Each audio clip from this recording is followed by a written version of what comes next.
Okay guys, Assalamualaikum warahmatullahi wabarakatuh dan harap anda dalam keadaan sihat walafiat. Okay, hari ini saya akan berkongsikan kepada anda semua tentang operating system ataupun sistem operasi yang sangat popular dalam masyarakat di dunia pada masa ini, iaitu iOS oleh Apple. Okey.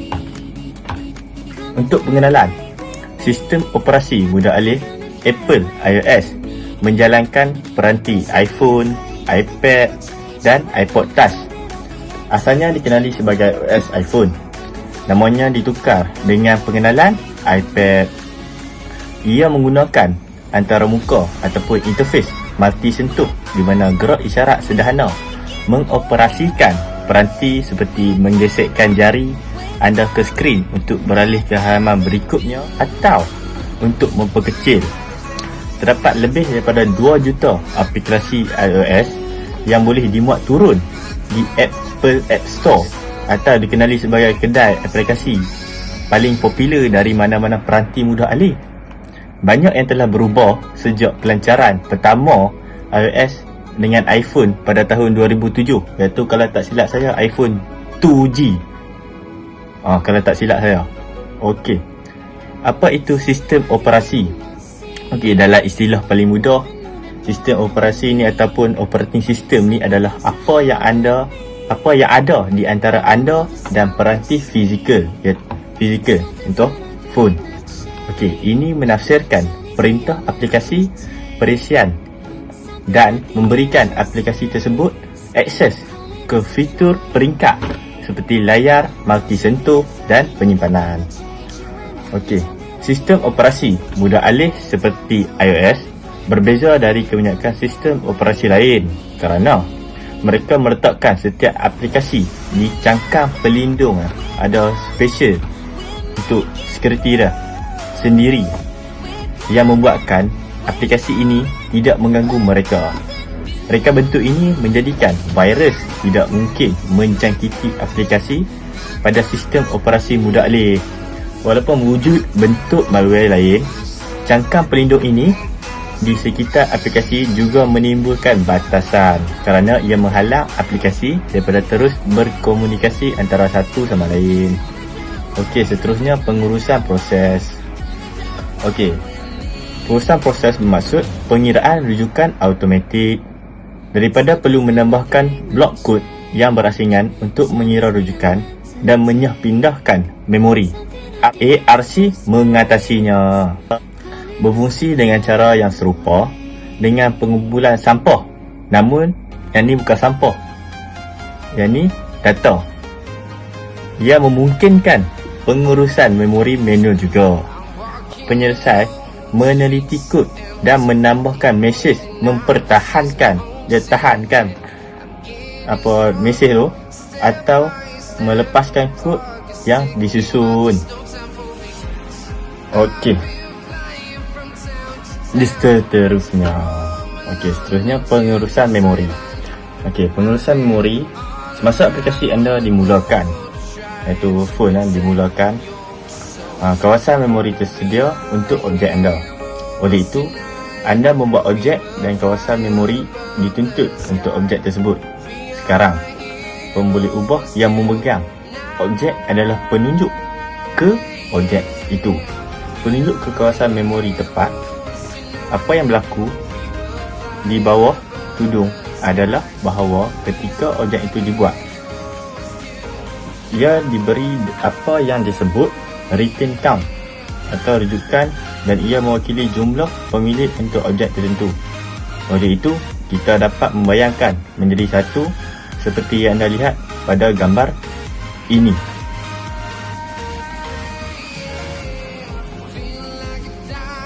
Okey, pemboleh ubah yang dipanggil var adalah penunjuk ke blok memori. Oleh itu, dalam program anda menggunakan kaedah penunjuk dan panggilan itu selama yang anda mahukan. Tetapi apabila dia tiba di hujung blok kod, pemboleh ubah ini tidak lagi dapat dicapai atau diakses oleh mana-mana bahagian program. Kira simpanan kembali menjadi sifar kerana tidak ada yang menunjukkan blok memori sekarang. Dan apabila jumlah pengekalan menjadi sifar, kata mesin jangka masa, inilah sekumpulan memori yang tidak diambil peduli oleh siapapun. Oleh itu, ia akan melepaskan sekumpulan memori ini dan menjadikannya tersedia untuk objek lain digunakan. Okey, seterusnya pengurusan peranti. Untuk memahami ini, mari kita ambil contoh. Pertimbangkan senario di mana anda mempunyai banyak peranti iOS. Banyak. iPhone, iPad, MacBook, Apple Watch di syarikat anda, dan anda harus menguruskannya secara terpusat. Jadi apa yang anda akan lakukan untuk mencapainya? Sama anda akan cuba menggunakan aplikasi MDM. Pihak ketiga seperti AirWatch. AirWatch iaitu Apple Watch tapi sangat mahal. Atau anda akan cuba menerapkan kaedah Apple Enterprise Deployment iaitu MDM. Jadi saya lebih suka MDM. Okay, sebab apa saya suka MDM? Protokol pengurusan peranti bergerak MDM menyediakan cara bagi pentadbir sistem untuk menghantar arahan pengurusan peranti ke peranti iOS terurus yang menjalankan OS 4 dan ke atas, iaitu 4, 5, 6 sampai sekarang 13. Okey, melalui perkhidmatan MDM, pentadbir IT dapat memeriksa, memasang atau membuang profil, menghapus kod laluan dan mula memadam dengan selamat pada peranti yang diuruskan. Okey, asas MDM. Perkhidmatan MDM pada dasarnya terdiri daripada 3 elemen, iaitu yang pertama, peranti yang diuruskan, iaitu iPhone, iPad dan iPod Touch. Yang kedua, pelayan melakukan pengurusan, iaitu contohnya pelbagai pelayan MDM. Yang ketiga, kaedah dengan pelayan menghidupkan peranti ataupun APNS. Okey, muatan MDM dapat ditempatkan dalam fail profil konfigurasi, iaitu mobile configuration, yang diedarkan menggunakan email atau halaman web sebagai bahagian dari profil konfigurasi akhir yang disampaikan oleh perkhidmatan pendaftaran melalui wireless atau secara automatik menggunakan DEP. Hanya satu muatan MDM yang dapat dipasang pada peranti pada waktu tertentu. Sebaik saja anda mendaftar pelayan MDM. Komunikasi selamat diaktifkan antara pelayan MDM dan Apple Portal. Ini digunakan untuk menyegerakan perincian peranti yang dibeli menggunakan portal Apple DEP. Apabila anda mempunyai peranti yang disegerakan dari portal Apple, anda boleh memberikannya kepada pengguna. Setiap kali peranti diaktifkan, semua sekatan konfigurasi yang dikenakan menggunakan MDM ini dipasang secara automatik pada semua peranti melalui over the air ataupun OTA. Dengan mengkonfigurasi DEP, anda dapat memastikan semua peranti yang dibeli di bawah DEP ini diuruskan oleh MDM secara lalai, baik saja diaktifkan. Okey, selepas pendaftaran, setiap interaksi antara peranti pelanggan dan pelayan MDM terdiri daripada 4 elemen, iaitu yang pertama, permintaan pelayan mendorong pemberitahuan melalui Apple. Yang kedua, Apple mendorong pemberitahuan kepada peranti. Yang ketiga, peranti menyambung ke pelayan. Dan yang keempat, perintah respon pertukaran pelayan dan pelanggan. Okey, seni bina MDM. Okey, kita tengok contoh ini, seni bina dia. Okey, selain profil terurus, anda juga dapat menggunakan MDM untuk memasang aplikasi. Aplikasi yang dipasang melalui muatan MDM tersebut disebut aplikasi terurus. Perkhidmatan MDM mempunyai kawalan tambahan terhadap bagaimana aplikasi yang diuruskan dan datanya digunakan pada peranti. Okey, itaran perintah MDM. Okey, tujuan utama protokol MDM adalah untuk menghantar arahan ke peranti iOS dan memproses hasilnya. Protokol MDM didasarkan pada HTTP yang selamat yang digunakan untuk menukar mesej SML. Okey. Dalam protokol MDM, pelayan tidak menolak arahan ke peranti. Sebaliknya, pelayan menggunakan Apple Push Notification Service ataupun APNS untuk memberitahu peranti bahawa arahan baru sudah tersedia. Okey, setelah peranti menerima pemberitahuan tolak, ia meminta pelayan MDM untuk perintah melaksanakan dan menghantar hasilnya kembali ke pelayan MDM. Okey, di sini saya senaraikan 5 file manager terbaik. Ada lagi banyak, tapi saya senaraikan 5 yang terbaik. Okey, file manager ataupun pengurusan file. Yang pertama, dokumen 6 by Rider ataupun dokumen 6 by the Rider. Okey, seperti kita dapat lihat, dokumen 6 adalah aplikasi pengurus dokumen dan fail pihak ketiga terbaik di iPhone dan iPad. Percuma dan penuh dengan setiap productivity. Percuma ni kita mahu yang anda tidak dapat bayangkan. Tak dapat bayang, sorry. Okey, aplikasi melonjak melalui senarai semok. Senarai semok pengurus fail. Dokumen menjadikannya sangat mudah untuk mengimport dari komputer, penyimpanan iCloud, pemindahan Wi-Fi, halaman web dan aplikasi lain, dan menguruskan fail. Okey, yang kedua, file manager kedua antara yang terbaik saya katakan, iaitu Apple Files App. Apple Files, seperti kita dapat lihat, iOS 11 memberikan kita aplikasi Apple Files baru. iOS 11 ataupun iOS 11 memberikan kita aplikasi Apple File baru yang menggantikan aplikasi iCloud Drive yang lebih lama. Pengguna Mac akan menemukan aplikasi Files yang serupa dengan Finder. Fail dibina ke dalam iOS dan anda boleh menyambungkan banyak sumber iCloud di dalam aplikasi. Sekiranya anda menggunakan perkhidmatan awam yang berbeza seperti iCloud, Dropbox dan OneDrive, tetapi memerlukan tempat tengah iaitu center untuk mengatur dan menguruskan kesemua yang ada di dalamnya, aplikasi Files adalah yang terbaik. Okey, yang ketiga, Dropbox.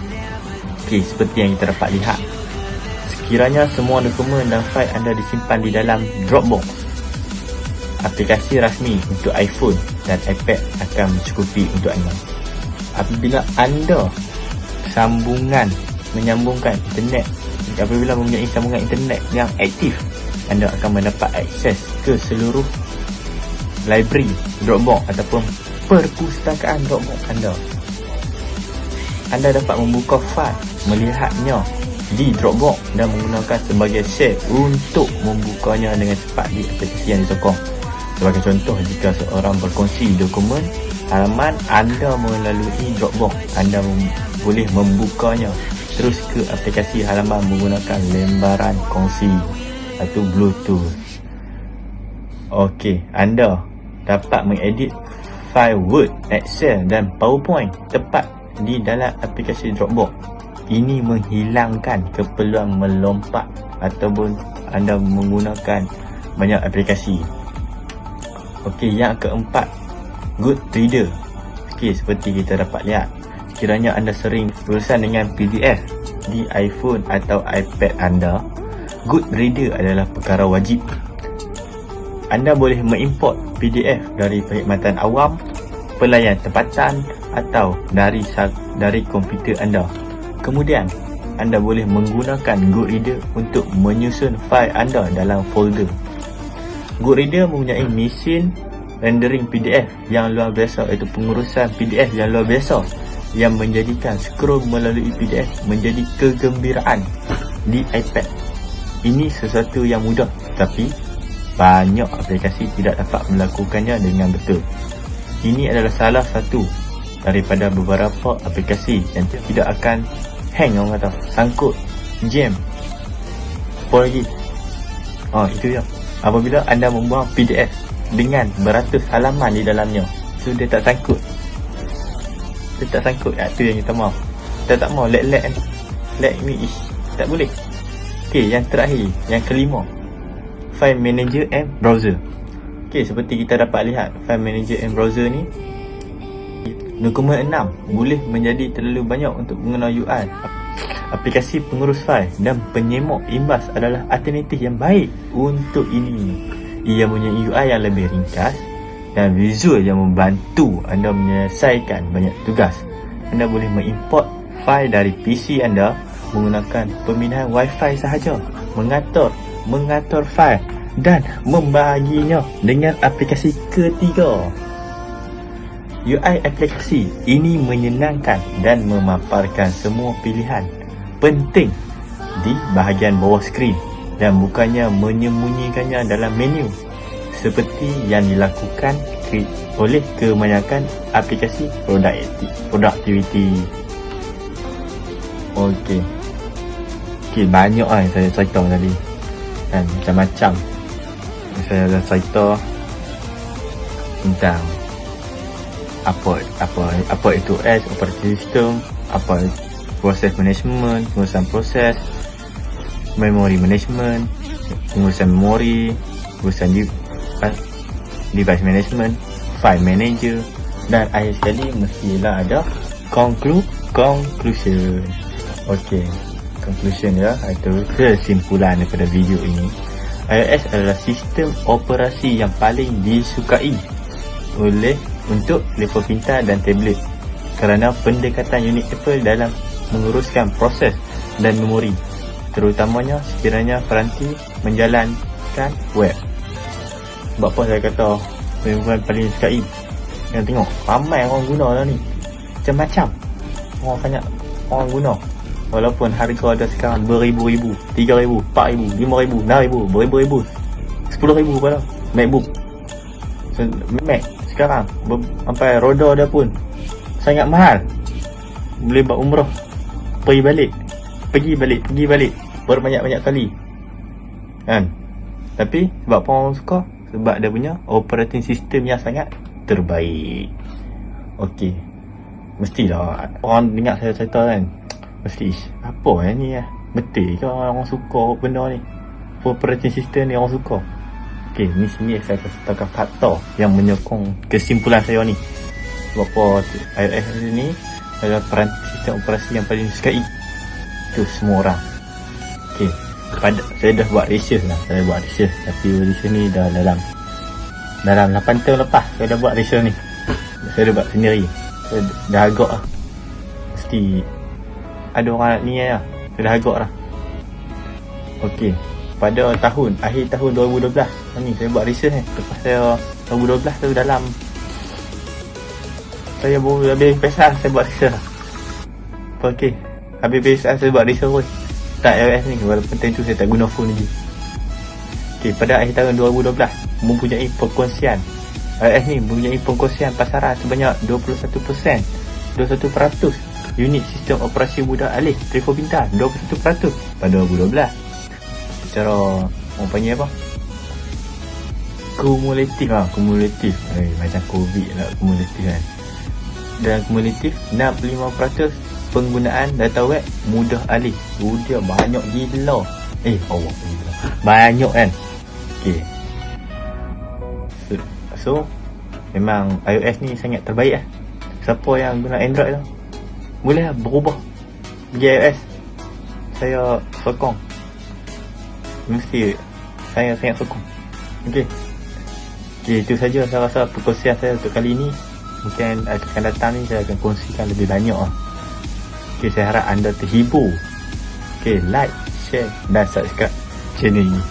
Share. Okay, terima kasih. Bye.